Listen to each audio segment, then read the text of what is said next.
আবৃত্তি করছি আবার বছর কুড়ি পর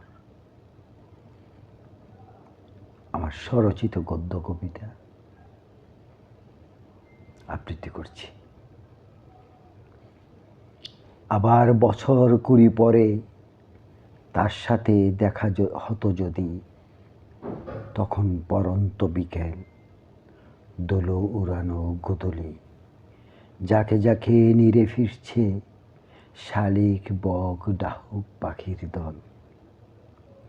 হেমন্তের শেষ লগ্নে তখনও সাদা ফুটফুটে কাশফুল জিরজিরে বাতাসে দুলছে, ভেসে আসছে রাখালের কণ্ঠে বাঁশির সুর।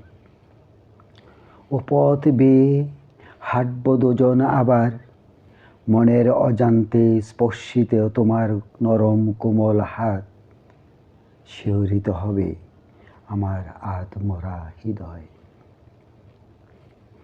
বিচ্ছেদ বিরহে না পাওয়ার কষ্টে ক্লিষ্টতায় চঞ্চল উড়ন্ত হৃদয় আজ মৃতপ্রায়। মাঝে মাঝে তুমি বলতে, আমার হৃদয়ে নাকি তোমার আত্মাকে প্রশান্তি দেয়, সুবাসিত করে হাসনা হেনা ফুলের মতো। ধন্যবাদ।